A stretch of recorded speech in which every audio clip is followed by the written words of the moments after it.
Si hoy les diera un montón de ladrillos, ¿podrían construir un edificio que no se caiga? Probablemente no, sin un plano. Lo mismo pasa con nuestra mente. Sin una arquitectura, la información son solo ladrillos sueltos. Hola, mi nombre es Maricielo Inga Saavedra y junto a mi grupo, Maite, Eduardo y Marcelo, vamos a exponerles un tema muy importante. Hoy no simplemente venimos a darle una clase teórica o una exposición teórica, sino a mostrarles cómo diseñar nuestra forma de pensar para que nada de lo que aprendamos se nos caiga encima. Por ello, hemos titulado esta exposición Arquitectura del Pensamiento, de la teoría a la práctica didáctica. En este caso vamos a hablar en esta exposición sobre casos aplicados para el desarrollo de operaciones mentales y los tipos de pensamientos que hemos ido viendo en la clase. Bien, ahora pasamos con la siguiente diapositiva. Bien, vamos a hablar acerca de lo que es el fundamento, el pensamiento lógico. Bueno, el pensamiento lógico sabemos que es la estructura base de lo que nos permite procesar la realidad. No ocurre en el vacío, sino transforma el caos de la información en un orden estructurado, que va desde los datos aislados, el procesamiento de aquellos datos aislados y por fin la estructura lógica de todo aquello resuelto después de haber pasado por el procesamiento. Eso quiere decir que son las conclusiones fundamentales que sirven como base para sistemas un poco más complejos. Siguiente página. Hablemos del pilar 1 que viene a ser lo que es el pensamiento sistemático. Hablemos sobre el primer caso que hemos visto, que es el Hospital Minsa. Veamos un poco en el contexto. Bueno, era una construcción de un hospital con beneficio para múltiples regiones. En los actores estaba el Ministerio de Salud, que era el MINSA, el Gobierno Regional de la Libertad. La premisa que hemos podido identificar en este caso, en el caso número 1, es que la única forma de sacar adelante el país es trabajando articuladamente y unidos. Por ello hemos elaborado lo que es el mapa cognitivo. El caso en sí es lo que es el hospital, de ahí sale lo que es la inversión económica y las decisiones políticas que tienen que ver tanto con el MINSA como el gobierno regional, que era de la libertad y las necesidades sociales regionales. La mecánica del pensamiento es una acción específica, que es el hospital.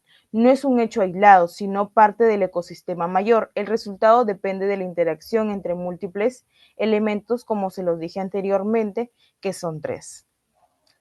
Siguiente página.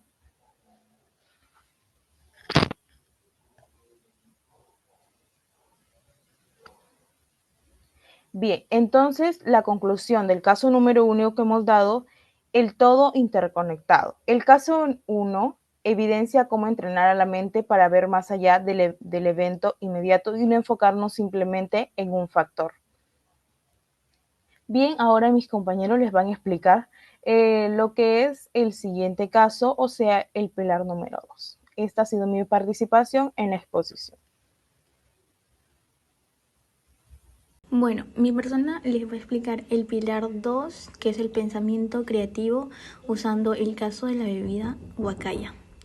En este caso, trata sobre docentes que crean una bebida energizante innovadora. Para hacerlo, utilizan ingredientes naturales como cacao y aguaje.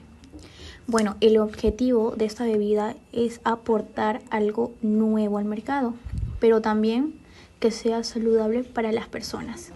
Bueno, en esta parte importante aquí observamos cómo surge la innovación y por otro lado están los conocimientos científicos, lo que nosotros sabemos. Por otro lado están los recursos naturales locales, lo que tenemos. Y cuando estos dos se juntan, hacen la innovación, que en este caso es la bebida huacaya. El pensamiento creativo consiste en crear ideas nuevas, útiles y originales a partir de lo que ya existe. También usamos el pensamiento divergente, que significa pensar en varias ideas antes de elegir la mejor. En resumen, este caso nos enseña que con creatividad, conocimiento y recursos naturales podemos crear productos innovadores que beneficien a la sociedad. Para finalizar, esta conclusión nos muestra que la innovación en el aula no depende de tener muchos recursos, sino saber aprovechar lo que ya tenemos y verlo de una manera diferente. Bueno, en resumen de todo esto, el estudiante no solo aprende, sino que también crea, innova y transforma sus ideas en algo útil. Bueno, por eso la verdadera innovación está en nuestra forma de pensar. Hola, buenas noches. Mi nombre es Eduardo Moreno Cayupe y seré el encargado en presentar mi diapositiva sobre el pilar 3, pensamiento analítico. Caso 3, colapso de edificios desmenuzando la falla estructural. Capa 1, el síntoma visible, colapso del edificio. Capa 2, normativa. Se cumplieron los códigos de construcción vigentes. Capa 3. Causa raíz. Fallo estructural. Análisis del especialista. Falla en la rigidez por el piso blando. También podrían ser otros tipos de opciones. Mecánica del pensamiento. El sistema falla. La mente analítica estudia cada elemento por separado para comprender cómo una parte específica afecta al todo. Nota complementaria. Integra pensamiento crítico al cuestionar la efectividad real de las normas establecidas. La conclusión didáctica sería el arte de componer problemas. El caso 3 ilustra cómo evitar conclusiones apresuradas mediante autopsia técnica del problema.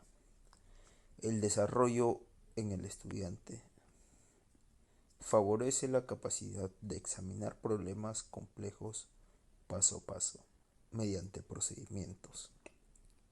Entrena la identificación precisa de la causa y efecto. Enseña a encontrar explicaciones lógicas basadas en evidencia y el análisis de componentes individuales. Gracias, eso sería todo de mi parte. Hola profesor, buenas tardes compañeros. Hoy voy a hablar sobre el motor cognitivo, las operaciones mentales. Si el pensamiento sistémico, creativo y analítico son la arquitectura del edificio, las operaciones mentales son los engranajes mecánicos que permiten su construcción. Es como tener el plano y algo real. Tenemos el engranaje A, que es para un hospital, el engranaje B, el engranaje B y el engranaje C. Fase 1. Ordenando el caos. Operaciones base. Identificación. Reconocer los elementos clave. Para eso se utiliza la parte analítica. Reconocer a la ministra, gobernador e instituciones del convenio. Identificar a la SUNAFIL, el trabajo infantil y las sanciones económicas. La clasificación. Aquí pasamos a la acción. Agrupar según función o relación. El caso 4, organizar ambientes hospitalarios en emergencia, UCI y procedimientos. El caso número 5, agrupar sectores económicos, comercio, construcción por incidencia de trabajo infantil. Y el 6, diferenciación, la acción y actuar. Distinguir características particulares. Separar claramente las inspecciones por denuncia de los operativos inopinados. Fase 2, el pensamiento profundo, el análisis, mecánica, descomponer para comprender evidencias, desmenuzar infraestructura hospitalaria del caso 4, interpretar cifras, multas o inspecciones del caso 5 y estudiar circuitos componentes cuánticos del caso 6. Mecánica, establecer diferencias y ventajas. Y la evidencia, tener un equilibrio. Contrastar el nuevo ordenador cuántico analógico frente a los superordenadores digitales tradicionales del caso 6. La síntesis. El análisis es ver cómo puedo desarrollarlo. La comparación, voy a tener que hacer un equilibrio. Y la síntesis es cómo armarlo. Integrar partes en un todo funcional. Entender el hospital como un ecosistema. El caso 4, ver la magnitud del trabajo infantil. Caso 5, y comprender el avance científico en su totalidad. Básicamente, esto nos trata de cómo poder analizar, cómo poder equilibrar y armar. Sin esos tres, no podemos tener una buena base sólida. Ok, espero que les haya gustado. Muchísimas gracias. Buenos días, profesor. Soy el alumno Kevin Luque y le hablaré sobre la tercera fase de las operaciones mentales.